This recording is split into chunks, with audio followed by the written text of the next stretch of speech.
I am attorney Maricris Bathan Lasco. This is my virtual classroom. Welcome to my YouTube channel. In this channel, I shall aim to simplify the law. I shall discuss concepts and principles of law in under 10 minutes. Hello everyone, it has been quite a while. It has been a busy last quarter of the year 2021. So for this video, I will be talking about Article 1821 of your Civil Code. And this talks about the effects of notice to a partner. So let's begin.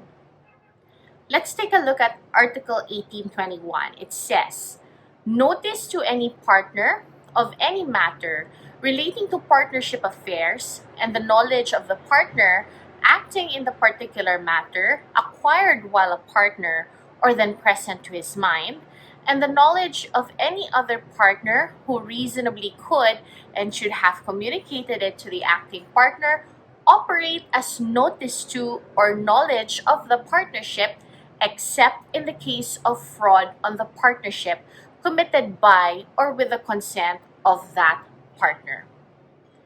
Generally speaking, then, when you look into Article 1821, generally, what it is trying to say is that notice to a partner is also considered as notice to the partnership. Why is Article 1821 necessary? It's necessary because if you are doing a partnership business or if you are in business, it would be very difficult for those transacting with the partnership if they have to communicate to all the partners pertaining to partnership affairs. And so you have here Article 1821 to give a remedy to such difficulty or inconvenience in the conduct of business. So, as a general rule, of course, we will be taking into consideration the different circumstances that is being discussed, in fact, in 1821. But as I've mentioned earlier, as a general rule, a notice to one of the partners would be considered as notice to the partnership. Again, this is for expediency. This is also for convenience. This is important because this will also let you determine whether such notice to the partner may be considered as binding on or to the partnership. Now, what are these circumstances or cases that are covered by Article 1821, where you may consider the notice or knowledge by a partner as also knowledge or notice to the partnership? Here are the three cases. First, knowledge of the partner acting in the particular matter acquired while he is a partner.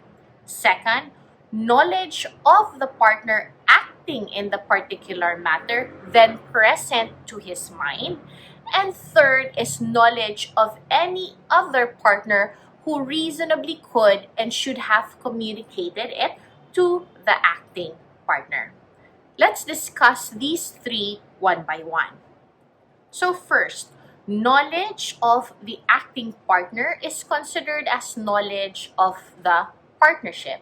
So if you are the partner acting for and in behalf of the partnership, like for example, you are the managing partner and the partner is being sued by another company or a person, and you as the managing partner, you receive the summons or the complaint that was filed against the partnership.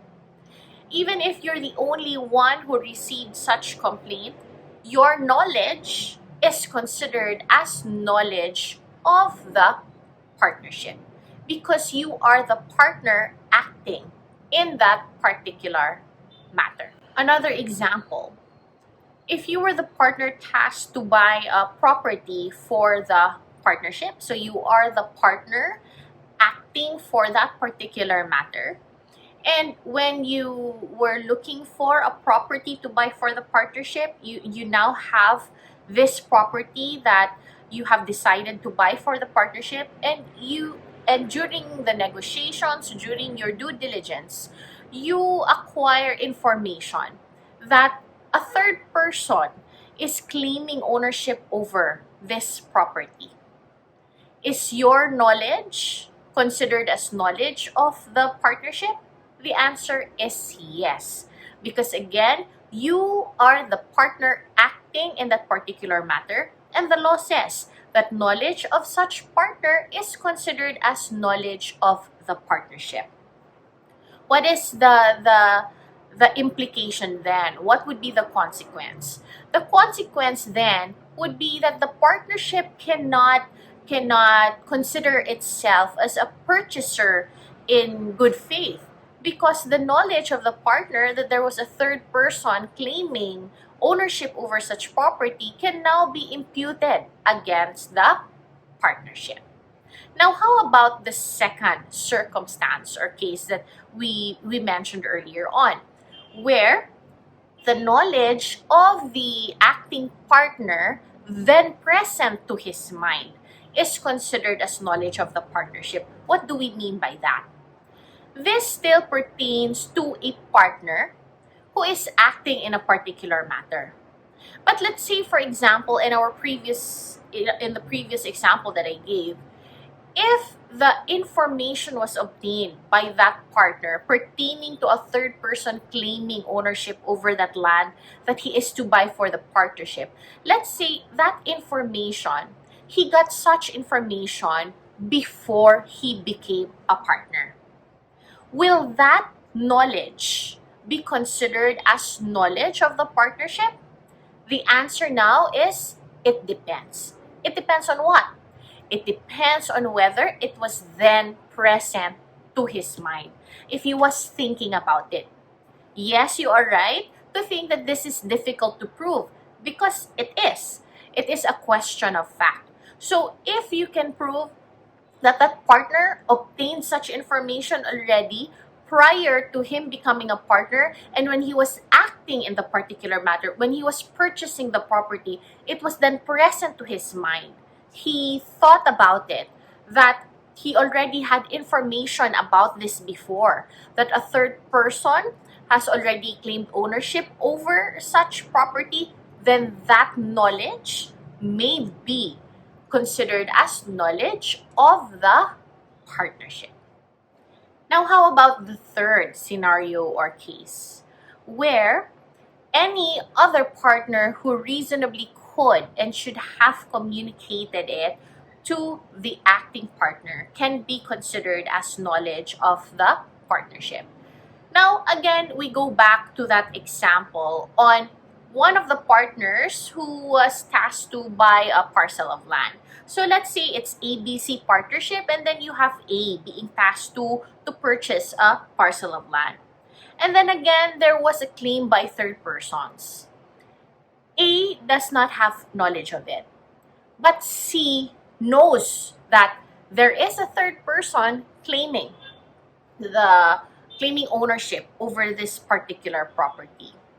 Will the knowledge of C be considered as knowledge of the partnership?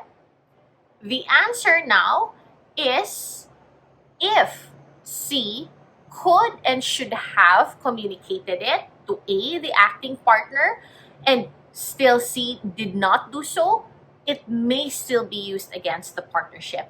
It can still be considered as knowledge of the partnership. Now, how about if C knew of this information before he became a partner? Can that knowledge of C be considered as knowledge of the partnership? The answer is no. Unlike in an acting partner, where we mentioned earlier on that if you are an acting partner, even if you have obtained the knowledge before you became a partner, so long as it can be proven that it was then present to your mind, then it can be considered as knowledge of the partnership. But for any other partner, if it is information or knowledge obtained prior to becoming a partner, even if it was then present to your mind during that particular transaction, it cannot be considered as knowledge of the partnership. It can be considered only as knowledge of the partnership if that other partner, who is not the acting partner, has obtained such knowledge or information during the time that he is a partner, and he should have or could have reasonably communicated it to the acting partner. So these are the effects of having notice to a partner, or the effects of what the knowledge of a partner, be the partner, be the acting partner, or any other partner. So this is again very important to determine whether such knowledge of such partner will bind the partnership. That is it for this video. I will see you again in the next. I hope you have learned something from this video. If you have, please click like, subscribe, and that notification bell so that you will be notified of new video uploads. Thank you for watching. See you next time in MBL Classroom.